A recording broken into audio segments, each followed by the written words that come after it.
Hello, creative friends, welcome back. We've got another spread in the Pocky Art Journal, and it is for sure the last one because there's only half a page left. This is the very last spread, and this thing is done. So we've got watercolor paper today instead of junk papers, and I did sketch a little bit first because I have a plan for this spread, and I wanted to make sure it turned out. When I draw faces, I really need to sketch ahead of time. So this is the color palette for today. It's a sunset-y color. I'm really just going to use these warmer colors for the most part. So I've got my, like I said, this is watercolor paper, and I've got my Gansai Tambi watercolor set, and we are going to get started. So I'm going to start out with some just shapes like squares and rectangles. This part I kind of knew what I wanted for the background, but I didn't have this planned out, so this I made up as I went along, and I didn't really realize till I was doing this that the Gansai Tembis are really saturated with pigment, which is great when you're doing watercolor, but if you want something that's just kind of in the background, it can be a little bit intense. So I did end up having to work with this a little more than I wanted to, and if I were to do this spread again, I would probably use my cheaper watercolors that aren't so strongly pigmented. When I'm making my shapes here, I didn't want to do complete solid color in the shapes. I did want there to be some variation just for interest. Now this is the closest thing to orange as I have in my set. As you can see, it's not real orange, it's pretty red, but we'll fix that.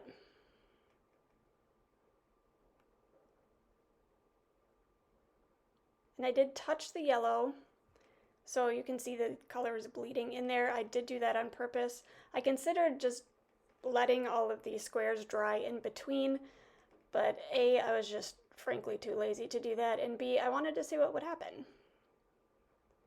So I'm adding a little bit of a lighter yellow into that orange to make it more orange rather than red. I do kind of like how that yellow is spreading out of that square into the orange one. It's kind of neat.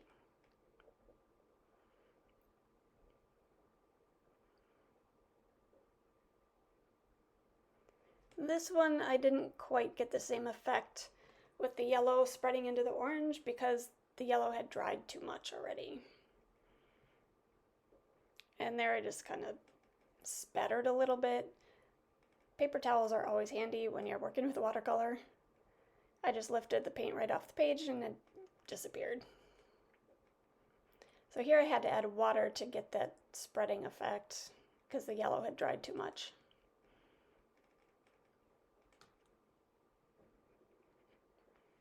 And again, going in with the lighter yellow, trying to get more of an orange color.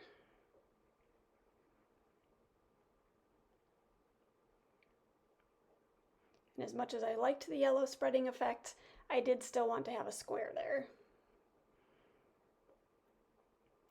So here I'm trying to figure out what color I wanted to do next. I ended up going with the yellow ochre.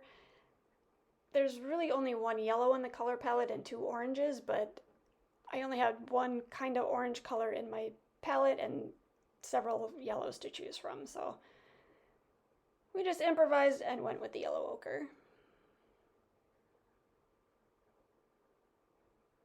Also, that orange is a pretty strong color,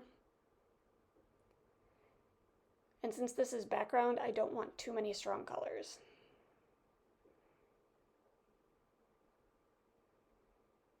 Now this was really neat when I did the top part of this rectangle. When I finally touched it to the other two shapes, the color just spread out like magic. It was a really cool effect. Now here I decided that the colors were still really too intense, and so I'm taking my handy dandy paper towel and picking up a lot of this color. You are seeing a lot of the white of the page, but we're going to fix that.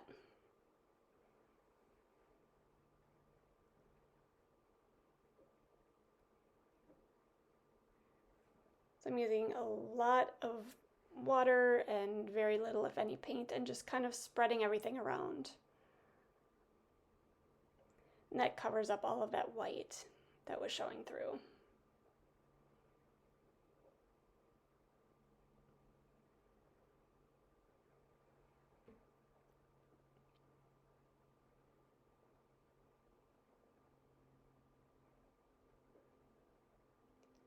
And I figured that was pretty good. I didn't really want to keep playing with it too much. It was good enough. And there goes my cat feeder. Oh, goodness gracious. I can never seem to record without something going on in the background. So while my watercolor is dry, I'm taking my ink pen and I'm tracing over my pencil lines. Right there, I hit a patch of water. And when ink hits water, it's going to spread and bleed and act like watercolor, even though it's permanent when it dries. So again, with the handy dandy paper towel, and all I did was soak up as much of that liquid as I could, and it worked out pretty well. That line ended up pretty crisp and clear and didn't spread too terribly far. Now, I haven't done faces in my work for quite some time, and I had been going through my my previous art journal, because I entered it in an art show just for kicks. And I had done quite a few faces there, and I really liked them, so I thought I could revisit faces. When I do faces, I absolutely have to have some sort of plan with them. Sometimes I don't sketch them out first, but I feel much more comfortable if I do, just because I can feel more comfortable getting the proportions right. Faces can be really intimidating. But honestly, they don't have to look perfect. They don't have to even look completely human. They can have all kinds of funky proportions in them. The thing with faces is just to make them and see how they turn out.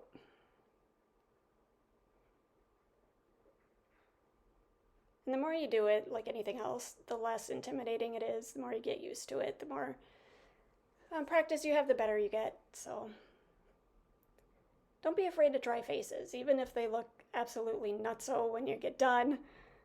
That's okay. Just keep doing it, keep doing it, keep doing it. I certainly don't think my faces ever look perfect by any stretch of the imagination. But I think that's part of the charm. And by the way, if you're interested, my art journal that I entered in the art show won second place. I was really surprised. There's a lot of serious art there, and I had my art journal, which I just basically play in, and yeah, the judge really liked it a lot.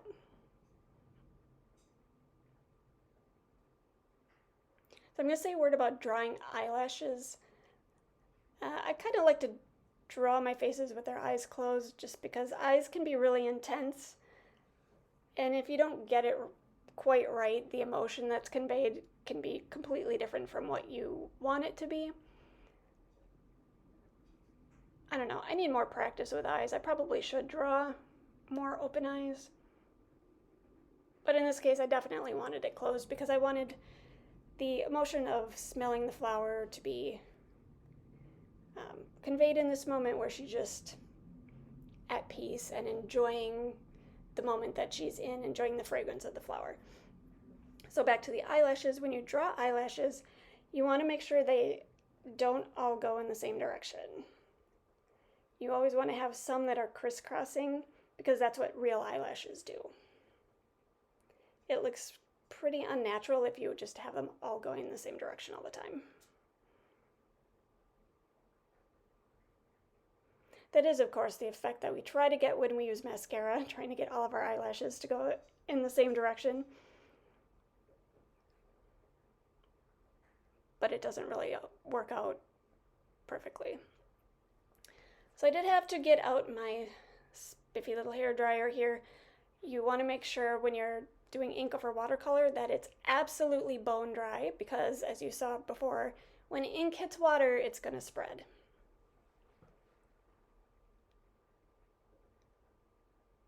So now I'm adding flowers.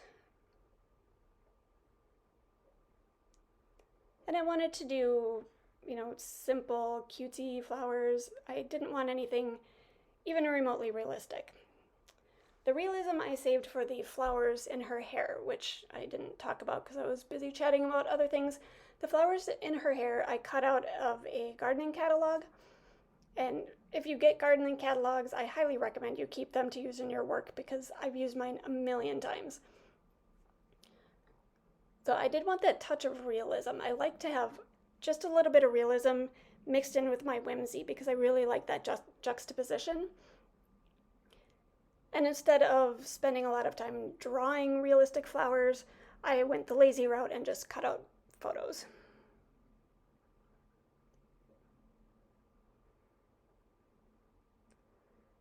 Now I'm trying to draw different kinds of flowers here. I honestly only draw a couple kinds of flowers, and they aren't real different from each other very much. I need to expand my flower repertoire. There's a book on Amazon I have on my wish list. It has to do with drawing flowers as line drawings. So I need to pick that up and do some practicing.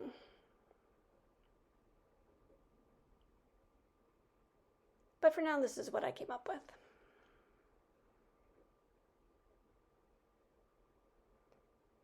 And I really like the dots, so I'm putting little dots in.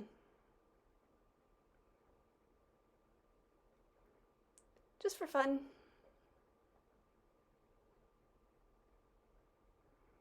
I'm taking my Stabilo pencil and we're going to add a little bit of shading in here. And I want light shading, but we need something. I don't mind the line drawing, but I think it has a lot more impact when it does have some shading in it.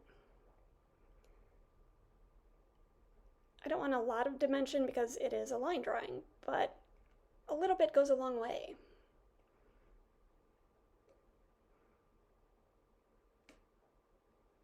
You'll see when I start to add the water what I mean.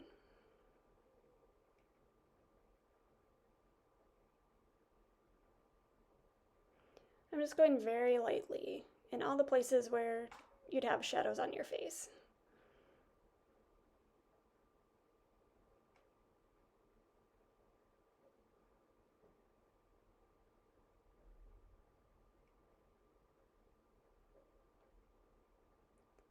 And then I'm shading the bottoms of the flowers.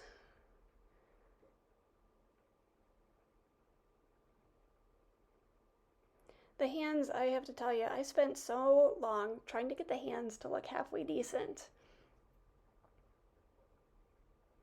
I think I must have erased them and redrew them like 6 times. Because it's her right hand and I'm right-handed, it was really hard for me to look at my own hand and try to figure out the proportions and where they should be on the stem.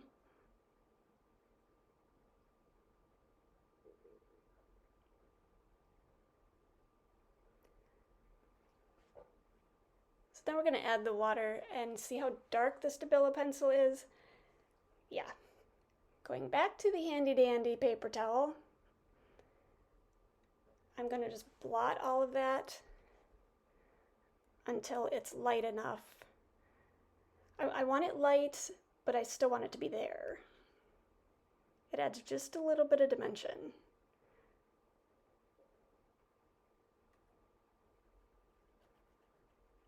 The only place I didn't blot is right here in the eyelashes.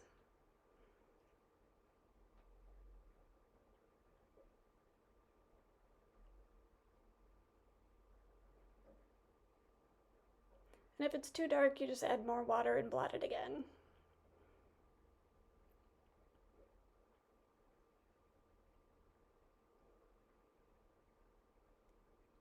Now I didn't blot any of the hair either because I wanted the hair to be dark enough to make the face stand out against it.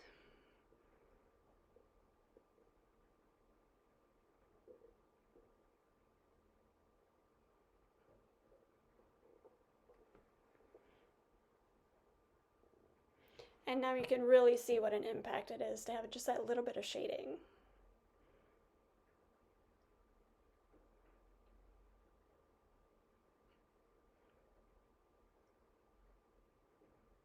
It's a tedious process to kind of paint and blot, but it's worth the effort, definitely. It gives it so much more interest than just plain line drawing.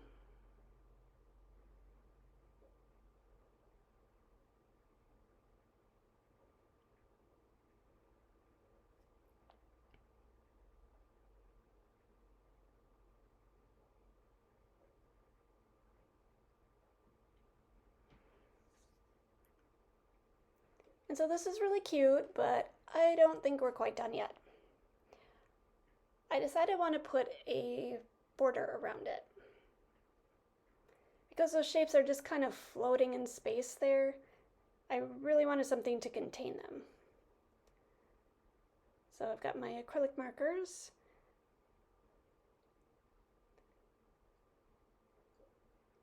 And I'm just going to put little marks around the edge. Just kind of little sesame seeds.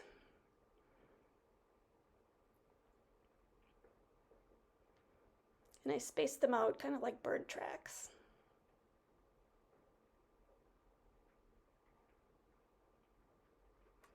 Now this process was a little bit tedious, but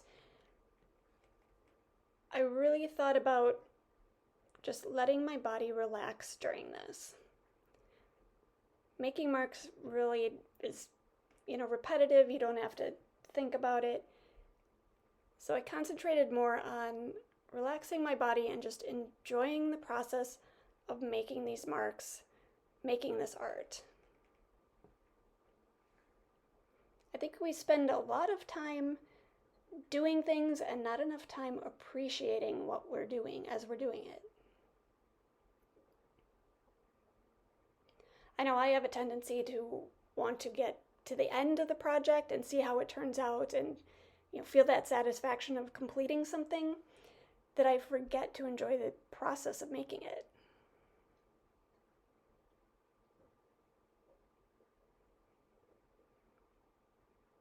I really hope you cannot hear my cat slurping in the background. She's cleaning herself on the rug.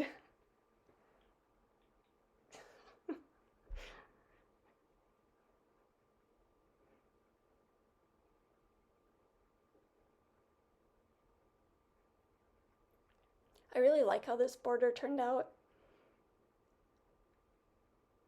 It balances all of the color, and it just contains the page where everything was kind of floating off into space.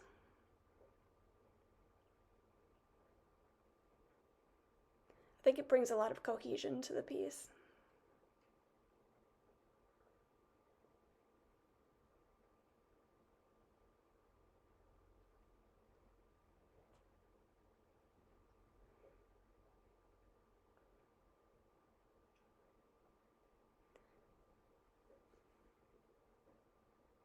And that's all the farther that I'm going around. I didn't want to go over the girl. And then I'm just putting a couple little yellow dots in here, just here and there to balance out the color. You don't really need a lot of yellow because there's so much of it already.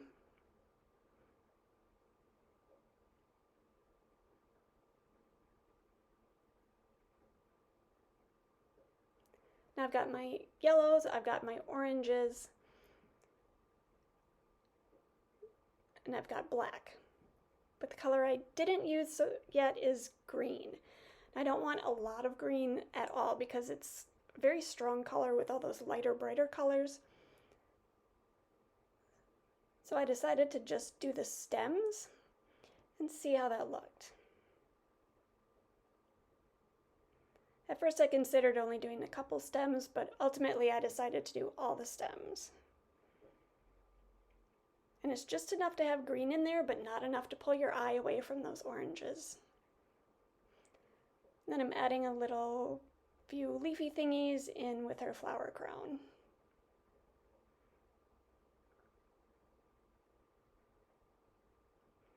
Again, just enough to have some color there, but not enough to be distracting.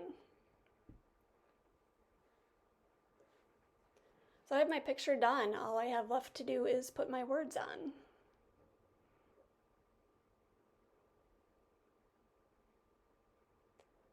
So I've got my neat little inspirational book here, and I really like this saying, always choose love, and it happens to be in the same color as that green.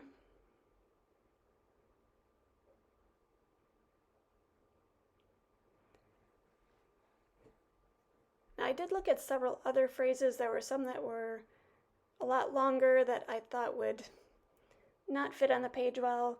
There was one that was only a single word, but I really wanted to have words on both pages. The balance of the page without the words on it right now is pretty good. It's pretty balanced. You've got the heavy color on the one side, and then you've got the big subject on the other side. So I wanted to make sure to balance out the words as well. And I'm just taking my marker and defining the edges.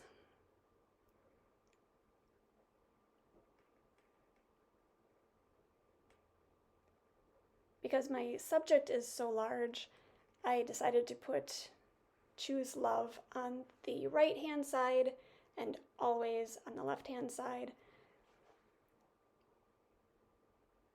because it could have used just a little more weight on the right than on the left.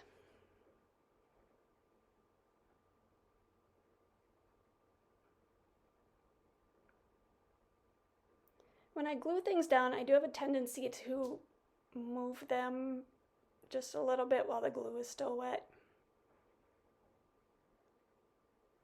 And you'll see me do that quite a bit with the word always, because I wanted it not quite in line with the choose love part. And that is the finished product. I absolutely love this one. I hope I inspired you to try some faces and some new things. And that is the end of the Pocky Art Journal. Thanks for joining me. See you next time.